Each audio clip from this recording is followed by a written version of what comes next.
I'm Harvey Blankfeld, host of Las Vegas Real Estate Now and principal of the Blankfeld Group at Berkshire Hathaway Home Services of Nevada. We have prepared this video for you so you can better understand the documents we use here in Southern Nevada. And while we don't review every section of the document, we do try and clear up some of the most relevant concerns. We are recording this video in 2023, and if you're watching long after that, there are likely changes that have taken place with this document, and this video may have some parts that are outdated. Also know that we operate in Southern Nevada, and these forms are specific to our market. While you may be able to glean some value from this video, please know that no two markets operate exactly alike. And finally, I need you to know that I'm not an attorney, and none of what I'm saying should be interpreted as legal advice. Okay, let's get started. The Seller's Real Property Disclosure Form. This is commonly known here in Southern Nevada as the SRPD. That's the acronym we all use for it. What you want to do is you want to complete this as a seller, and you want to tell the buyer in this document anything and everything you're aware of that's wrong with the home. That's really important. I'm doing this video to help you complete the form because it can be tricky, but I'm not allowed to coach you, so I've got to be a little bit careful. But I do want to try to help you to complete it properly. And again, if you're in doubt, disclose. Over disclose, because if you don't, there are consequences, and those consequences can be quite severe. And we'll get into that towards the end of the document. But let's just start off with the first page, and let's talk about what you're going to be doing. So right off the bat, I'm just going to read this first line so you understand. This is a Nevada law. It's required by the state of Nevada to be used in every residential purchase. In accordance with Nevada law, the seller of a residential real property in Nevada must disclose any and all known conditions and aspects of the property which materially affect the value or use of residential property in an adverse manner. Anything and everything you're aware of that's wrong with the home. You'd put in the date that you're completing this here. You'd put in the address of your property. Check off whether you live in the property either now or previously. If you've ever lived in it, you want to say yes. This note says that I am not allowed to complete this for you. Your listing agent cannot complete this form for you. You must do it yourself. And a purchaser may not waive it. A buyer cannot be asked to waive this form. They must be provided this form. There are a few exceptions to that rule, but they're pretty obscure, so I'm not really going to go into those. Down here, you're going to check off as to what type of seller you are. In this case, they're an owner-occupier, but you could be a landlord. If you're a landlord, you might check this box right here and write in landlord right over here in this line. And then on page 1, we get into the question and answers, checking off the boxes. And the question you're answering in each one of these boxes is, are you aware of any problems or defects with the following? Are there any problems or defects with the electrical system? In this case, no. No means there's no problems. Yes means there are problems. NA means I don't have that system or appliance in my home. It's not even there. Okay, here I get down to this septic tank and leach field. You either have a sewer system or a septic tank. One of them is going to be NA. Well and pump, not too many homes here in Southern Nevada have wells, but some do. And if you have one, is there any problem with it? Disclose it here. Here they don't have one. So yard sprinklers, these other things. I'm going to get into solar heating system. I want to explain this because that's not the solar electric system. This is a solar heating system. You might have one for your pool, or you might have one for the home. Some people might have a solar heating system for their property. Down here is a water treatment system, a water softener, water filtration. Is it owned or is it leased? In this case, they marked owned, but if it was leased, you'd want to disclose it. You'd want to let the buyer know it's leased. Very important. That's going to save you some headache and trouble later on. These all have no problems, no problems, no problems. There is a problem with a dishwasher in this home, and we'll find out what that is when we get to page 3. No problems with the garbage disposal. They don't have these things. The alarm system, in this case, it is leased. Again, good idea. Disclose it to them. Let them know, yeah, I have an alarm system, but it's leased. Now we're going to figure out whether or not they're going to assume that lease or whether we're going to cancel the lease, how we're going to deal with that. Data communication lines are pretty obscure. They do happen occasionally in homes when people bring special, I think they call it a T1 line. Satellite dishes, most of those are in fact leased. You don't own them. If DirecTV or some of these other guys, those are usually leased. You'd want to disclose it if there's any problem with it. Other, this is where you would disclose any other appliance or a system in the property that's not listed here. You have a steam shower. And if you have one, you'd want to write in steam shower here and say whether or not there's any problems with it. Now at the bottom, you want to initial it as the sellers. All sellers should initial this. If there's more than 2, just squeeze in the initials. Get them all on the page. Now let's go to page 2. At page 2, the question is a little bit different. The question here is, are you aware of any of the following? Now, All of these questions are related to the property's condition right now at the time of sale, except for a few.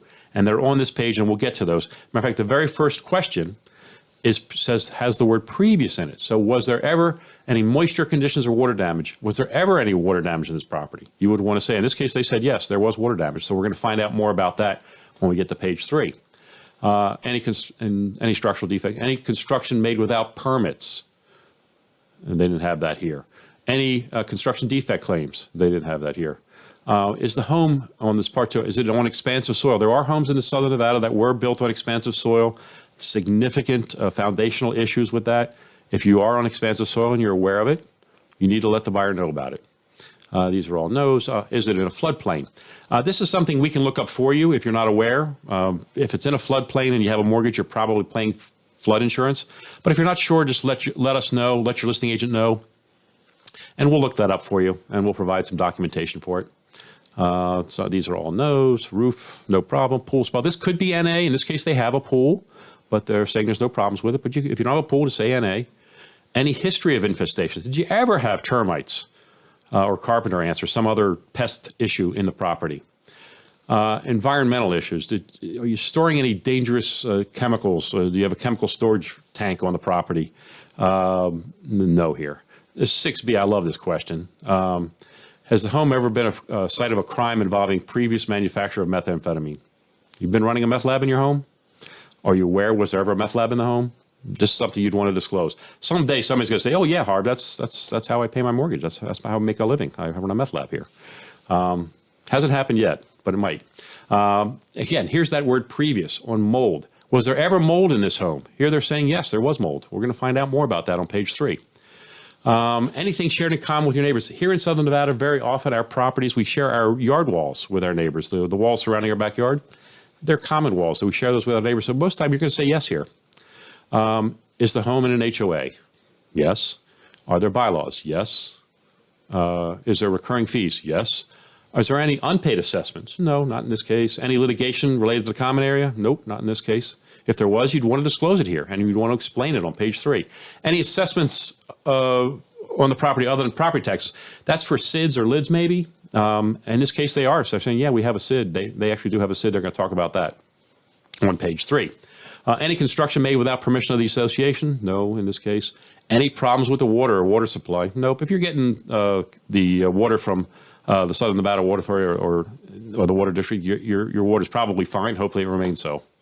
Any other conditions or aspects of the property which materially affect its value in an adverse manner? If you have something else you need to tell the buyer about, tell them here. This is the place to say it. If it's not on the form, doesn't mean you don't have to tell them. You still have to tell them, and this is the place you would check. Yes, I have to tell you about this other problem we have with the property. Lead-based paint, that wasn't the case here. It was built after 1977. They have municipal water. Conservation easement. Did you ever have grass taken out of your property or a pool removed and get paid by the Southern Nevada Water Authority? If that's the case, you'd want to disclose that. Yes, here. It's going to show up likely at escrow anyway. You want to make sure they know about it. Solar panels, such an important question on this document as of late. Do you have solar panels? Yes. Do you own them, lease them, or finance them?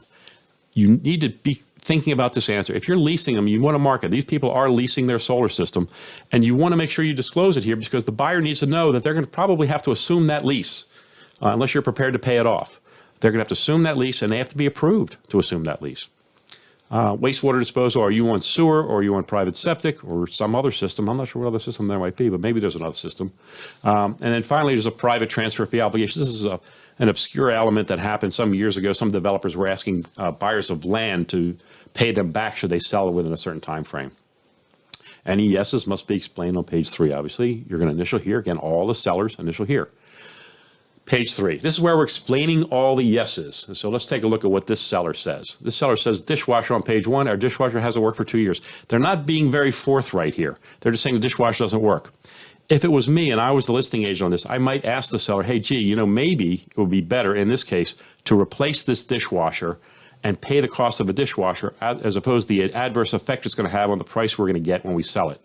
The buyer may not be happy that they got to go out and buy a dishwasher. In this case, you might want to do it. It's something to consider. Maybe they don't want to. Maybe they don't want to spend any money. I understand. 1A on page 2, they had a toilet leak break upstairs in March of 2020 and that caused water damage in their bathroom and dining room below. It was completely repaired and remediated. See attached documentation. I love that they have attached documentation. If you had some water damage or you had a mold issue, you want to attach whatever documentation you can. It substantiates the work that you did. It helps the buyer feel more comfortable about the work that was done. If you don't have documentation, still disclose that it happened. And item 7 on page 2, when that toilet broke, they had an issue with mold. It was also remediated. They're saying see attached to documentation. Item 8 on page 2, they do share their yard walls with their neighbors. 9, 9A, 9B, they're in an HOA and a master plan. And they do have a SID balance 9E. And 15, they have a leased solar system. See attached. Again, attach those solar lease documents to this disclosure so the buyer's aware of what they're assuming. It just makes things easier. And again, I prepare this had this document prepared well ahead of any offers, and I present it with the counteroffer right away. So the buyers have it. They can make their decisions based on what they've read here. Again, you're going to initial right here on the bottom. Pages 4 and 5 tell you all the horrible things are going to happen to you if you lied on pages 1, 2, or 3. And I'm going to go just over a couple quick explanations here. It basically says that if you fail to do it, the buyer could rescind the contract without any penalty. It also says if you fail to do it, they could collect 3 times the cost of repairs. And finally, down here, they have up to 2 years after the close of escrow to do that, to sue you for 3 times the cost of the repairs. So fill it out thoroughly, fill it out completely, be open and honest. Again, over-disclose if anything you're not sure about, just disclose it. It's just really important. And then at the bottom here, you're going to sign and date. Again, all sellers should sign a date. If there's more than 2, squeeze them in. Get them all in there. Well, that's our Seller's Real Property Disclosure, the SRPD. Thanks for paying attention.